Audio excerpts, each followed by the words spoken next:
Closed captioning for Lakeland Currents is supported by the Minnesota Department of Commerce, Telecommunications Access Minnesota, and Nisswa Tax Service.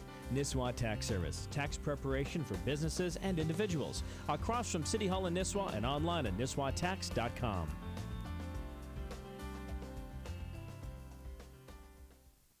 The Lakeland Currents, where tonight our topic is living outdoors. And my guest doesn't live outdoors, but he spends so much time out there that I thought that would be an appropriate title for what he does. My guest is Stan Tequila, who is a naturalist, a biologist, an outdoor writer. He is the originator of some of the state's real popular field guides on birds, wildflowers, and trees. He has written over 100 books. He has a bachelor's degree from the University of Minnesota in natural science, or natural history, I should say. And he's also a well-known newspaper columnist. He writes for Outdoor News, and he is also a syndicated radio host. So I'd like to welcome tonight Stan Tequila. Stan, welcome to the show. It's a real honor to have you here because I've been a fan of yours for a long time. Well, thanks, Ray. I really appreciate that. Maybe you could just give us a little history about what it is you do. And your business is called Nature Smart, or at least your website. What is Nature Smart? Well, Nature Smart is really an effort to educate everybody who's got any interest in nature about the great big world around us. And it started about almost 25 years ago when I had an idea for a book on wild edible plants, and put that together and found a publisher. And since then, the mission has been to get educational material out there in the form of field guides. Many people may be familiar with my Birds of Minnesota field guide, which seems to be the most popular. It's an easy way to identify birds in your backyard or when you're out camping and things like that. And I followed that up with trees and flowers and birds of prey and lots of other books. So it's a mission of education is what it boils down to. And how long has it been since you published Birds of Minnesota? That book's probably been out close to 15 years now. Because I know, seems like almost every home I go to has it. I know. Laying on a table. I know. And especially for people who like to look outside and see kinds of birds they've got in their yard. And bird books are not new. They've been around for a long time. It's just that what I've done is I've put together a book in a very simple and easy way to understand, because as an educator, you're always looking for those opportunities to get that information across to somebody so that they'll understand it. And so what I've done is, first and foremost, made it just Minnesota birds, because how many times have you looked through your other field guides and you think this is what you see, and turns out it's only found in Texas or something like that. And then from there, by color.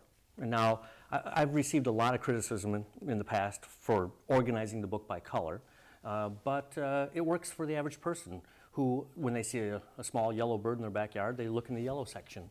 Versus, how would they know, if you don't know anything about birds, how would you know it's a type of finch? You wouldn't. And so therefore, I've gone to the most basic or guttural level of this thing and said, okay, how do you figure this stuff out? And it kind of comes from the fact that when I was first learning, I didn't know a finch from a blackbird, and so, but most books kind of make you or assume that you know that level of information, and I don't with my books. I think that's why they've become fairly popular, because they're easy to use. One of the things that attracted me to your work right away was your photography. Oh, yeah.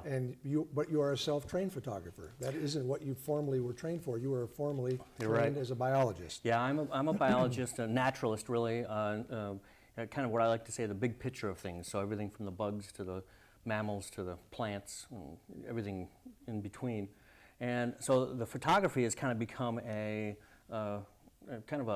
necessary vehicle to get the information across, because sometimes it's very difficult to describe something, or I certainly can't draw it, and so the photography has always been a big part of what I've done.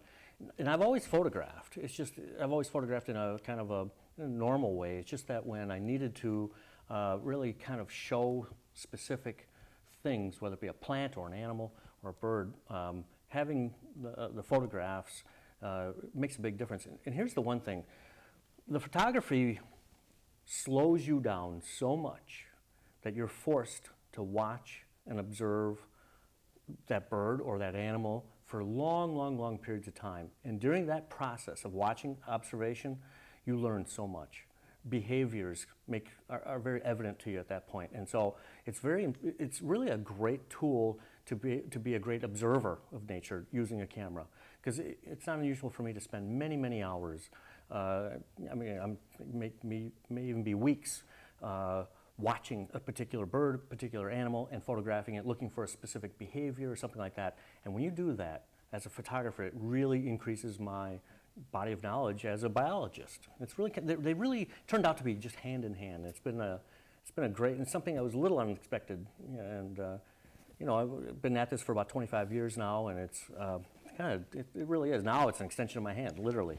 It's like I can't go anywhere without it. You know? Well, we titled the show tonight "Living Outdoors" because you do spend an incredible amount of time, and I know you film in the natural setting, but you also do film in game farms, don't you? Yeah. To get some of the animals that you probably just couldn't get otherwise. Yeah, like for example, with a reptile or an amphibian, snake, turtle, frog, toad, I'll actually capture those things and put them in a setting that I can photograph them with proper lighting and things like that. And it's very important when you're going for a photograph that's going to be used to specifically identify something. Then you need to be able to show field marks, and these are the things that help you identify it. And so it's very important that you do that. Some animals, like for example, a good example, we talked about this earlier, was Canada lynx. Now, I've seen about 6 to 10 Canada lynx in all my years out in the wild.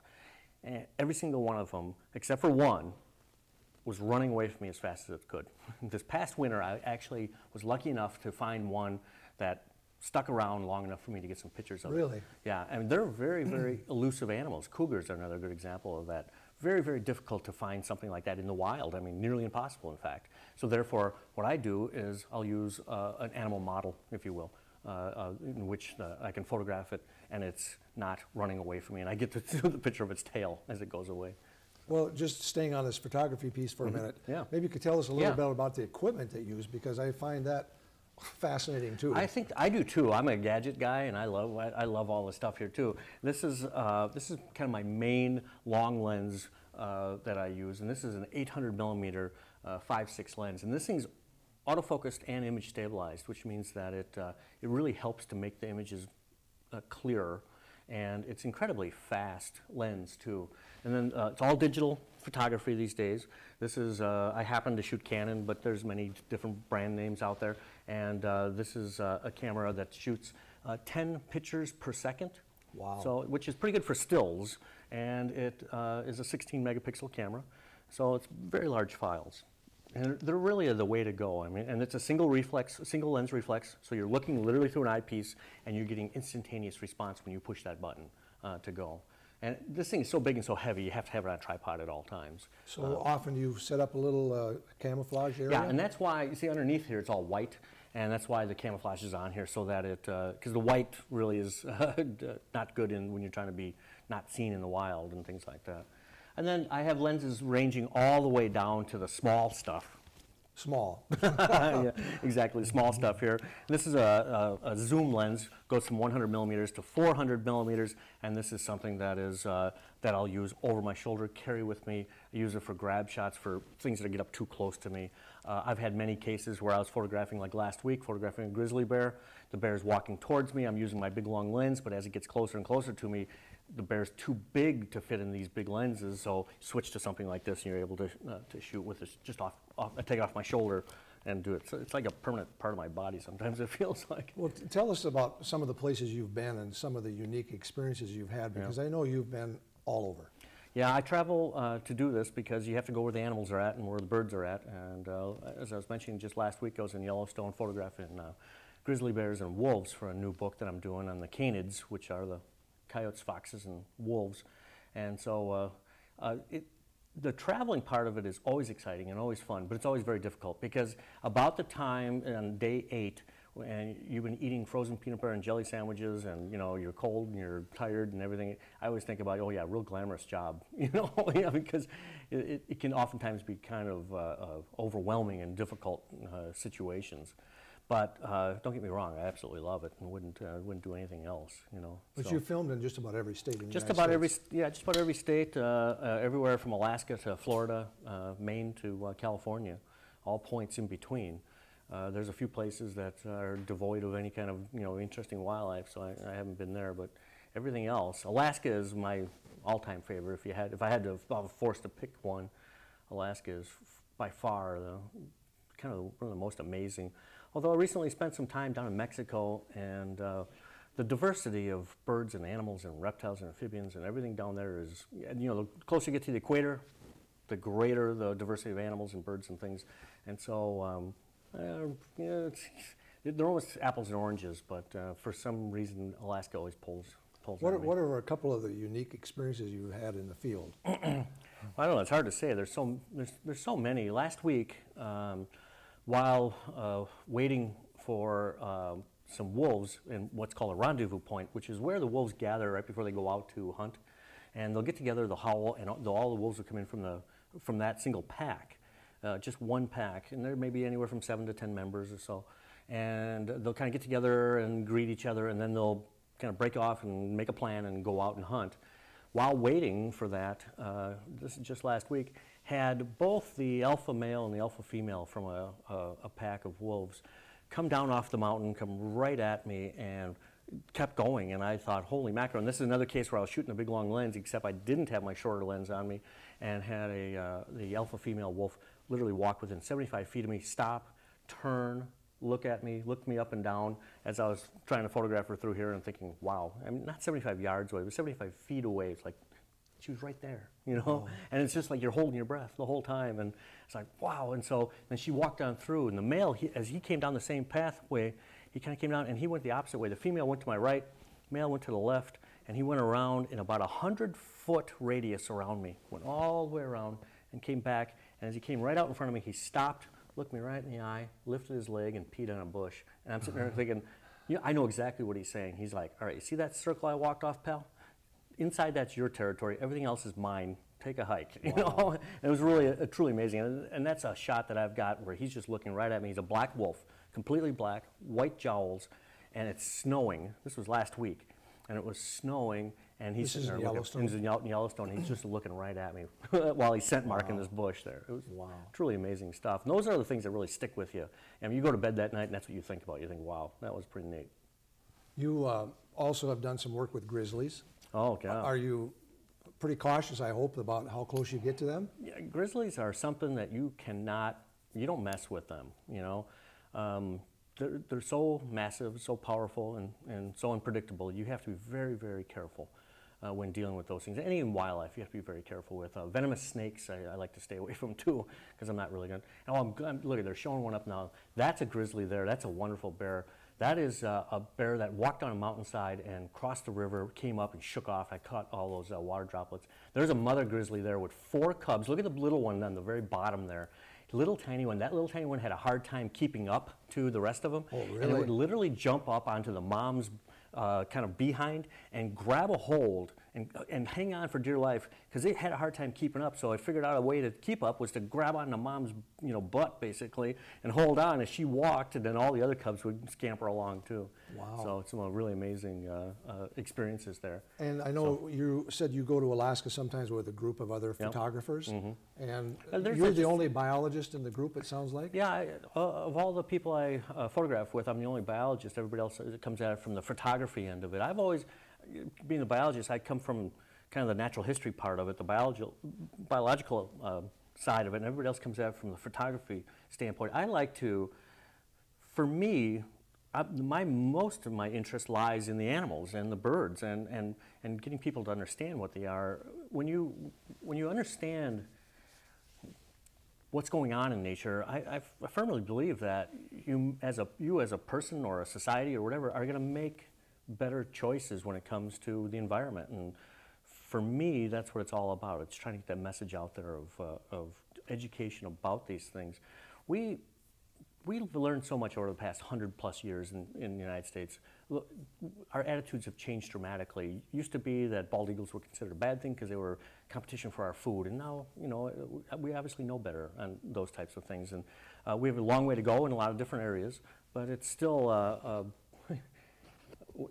if everybody understood nature, I think, like biologists did, maybe we wouldn't have so many problems, you know. You know, in the last 25 years, which has been about the time that you've been doing the business you're doing, you've seen a lot of changes in our nature.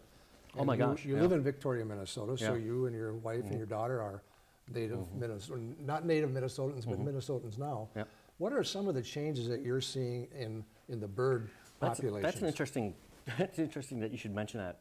I lead birding trips, okay? So people, intrepid birders basically go along on trips with me. So I'm driving a van, and we go to different places. So about 25 years ago, I started with a bald eagle trip, and we'd go down along the Mississippi River looking for bald eagles. And if we saw 6 to 10 bald eagles in a day, it was a spectacular day. And I've literally seen that change of numbers of bald eagles. Now lead a trip down Mississippi, see 400 of them, 500 of them, to the point where participants are saying, look, enough eagles already, let's go see something else, you know. And literally right before my own eyes, I've seen that change and that number grow. Osprey, same thing. We've seen big increases in those. But on the other hand, I've seen decreases. I used to lead a trip to an area specifically to see red-headed woodpeckers. And we had a nice population of red-headed woodpeckers at this location, went there, and people were just overjoyed to see them. And then the next year there was fewer, and then fewer and fewer. And we got to a point where there was none, and there hasn't been, about, I guess, 12, 15 years ago, woodpeckers went away, they've never come back. Literally seen the demise of that species. Wow. And that bird, the red-headed woodpecker, for those of you who may or may not know what it is, it's a bird who's in dire straits right now. All the data shows that this bird is down over 80% of its... Is that because of habitat loss mostly? Well, that's a great question. You say habitat loss. I mean, we got red-bellied woodpeckers who are exploding in population all over the place. And these birds are about the same size, same characteristics, same makeup as these red-headed. Why is one species of woodpecker doing so good and the other one not? And the answer to it is we really simply don't know. We have guesses as to why that red-headed woodpecker is going down in numbers, but we don't really have any firm data as to pointing exactly. In nature, rarely can you go, that's the problem. It's usually multiple influences that cause something else. It's just, there's so many nuances to it that you can't just say there's one thing that's causing it. I know you said purple martins are in trouble. That's another one, yeah. And grosbeaks, evening grosbeaks? Evening grosbeaks, another one. These are species that were very abundant in not that long ago, 20 years, 25 years ago, and now are dropped like a rock. So we're seeing definite changes, but there are other species that are doing very, very well. Eastern bluebird, for example, doing enormously well. They're doing great. Loons are doing fantastic. Loons are nesting in Minnesota now, south of the Twin Cities. I've never known that to happen, but I'm now photographing loon nests south of the Twin Cities. This is all brand new stuff. They're really expanding the ranges. So we have bald eagles, ospreys, a lot of species that are really doing very, very well and come back, but other ones are going down. Part of that is to understand nature. Nature is dynamic. It is not static. Nature goes up, nature goes down, and individual species move in flux within that. And that's a concept that I think most people don't understand.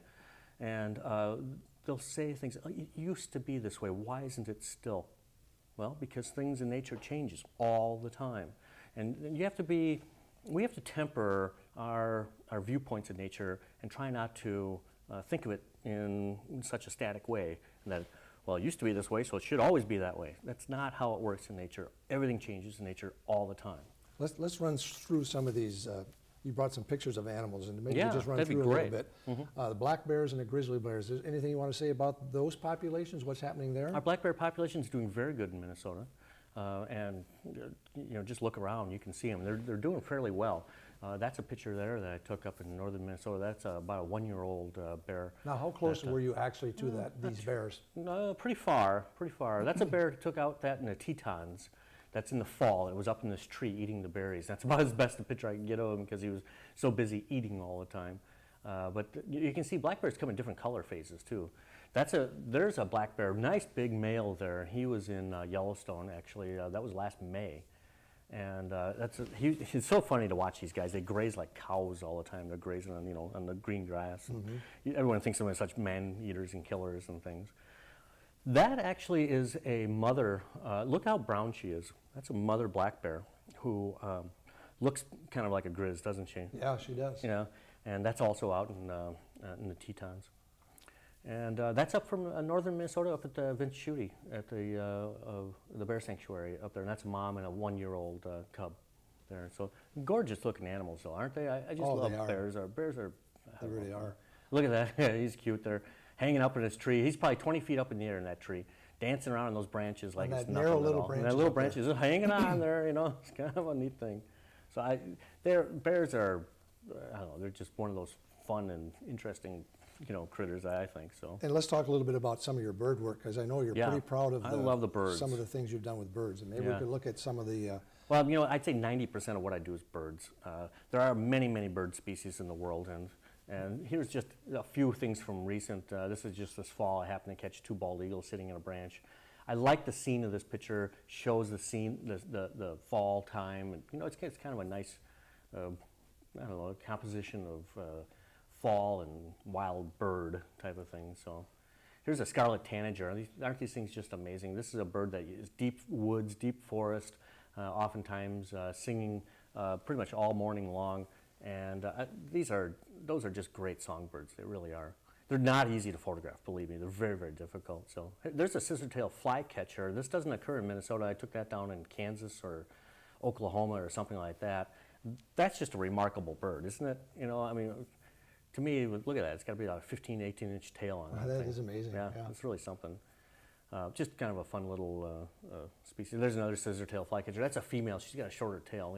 The other one was a male with a longer tail on it too. So go to the next one there.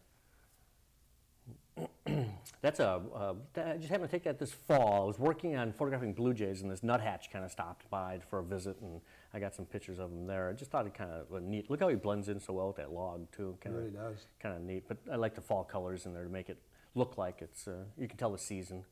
Look at that. That's a blue jay. I love blue jays. That's a great shot. Yeah, he's taking that acorn and he's throwing it up in the air, and they have what's called a sublingual pouch. It's a pouch under his tongue that they can stuff nuts down into, and they'll put peanuts down in there, or they can put 1 or 2 acorns down in there, and they can fly away, hold another one in their bill.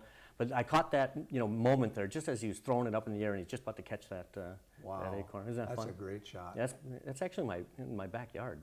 I took that picture. That's a great shot. Yeah.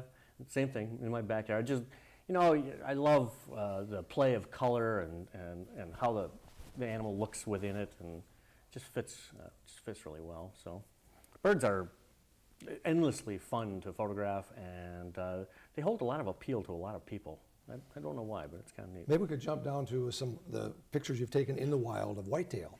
Oh, the white-tailed deer. I was out this morning photographing white-tailed deer. And whitetail I spend a lot of time with. I really do. It's a species that is, it's not easy to do. There's a nice big buck. He's jumping over a log in the fall colors. How did you happen to get that shot? He was being chased by another buck and took off. Now there's one in the spring. He's still got, or summer, he's got the velvet going on there. That's a big boy there. And he is kind of running through, that's down near Rochester, Minnesota. And he is just a good-looking, handsome devil there, isn't he? He really is. I just like those guys.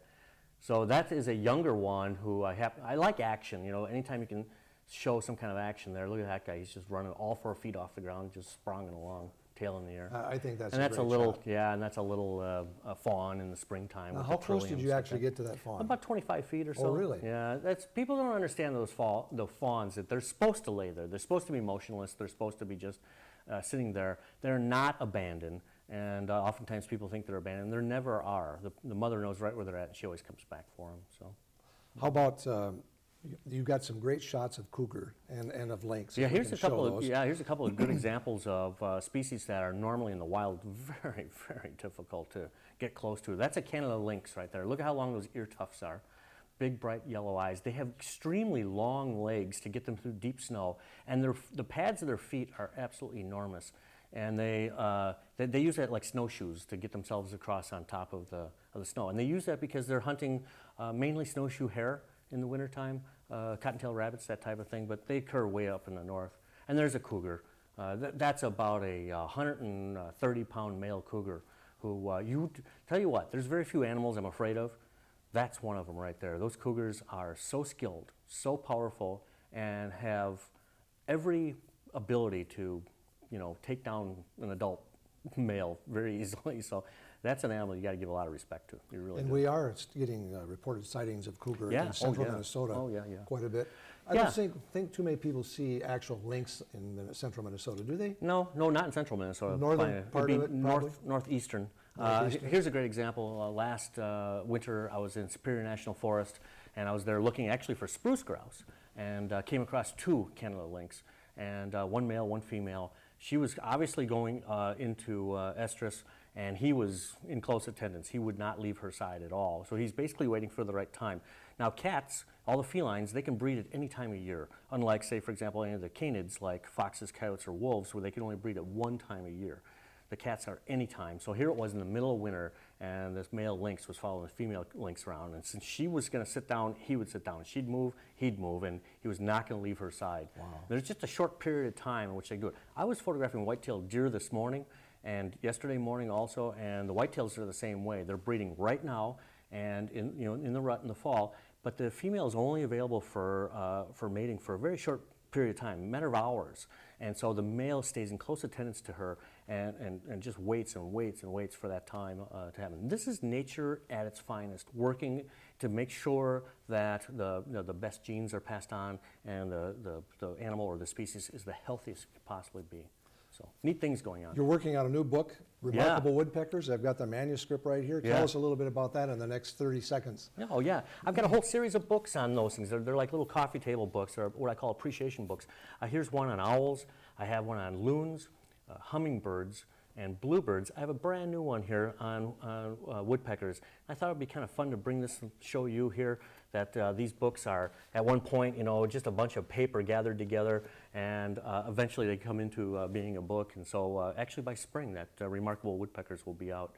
And it's really fun to look at a whole group of birds like that, like those woodpeckers. And it took me many, many years of photographing to have enough pictures for that book, as it is all these things. So. And if people are interested in your books or your photography, they can get it from NatureSmart. That's your naturesmart.com is your website. Yeah, or any of your local bookstores. Or any local bookstores, any of the major brand bookstores. Yep, that's well, correct. Thank you, Stan, for being on the show. It's fascinating work you do. And thanks. Really some of the best work I think I have ever seen. Well, I appreciate it. Put a lot of hard work into it. Yes, I know you do. And where are you on in your next job? Well, actually going to be in town for a little bit, but going to be heading down to Central America here real soon, down to Belize. Wow. So, well, have a good trip. Yeah, it should be good. We will not be on our show on the next Thursday. Our regular Thursday happens to be Thanksgiving, so we'll be back in the first week in December. And look forward to seeing you then, where we're going to be talking about one more show on wild animals. And I think you'll find that very interesting. You've been watching Lakeland Currents, where we're talking about what you're talking about. I'm Ray Gildow. So long until next time.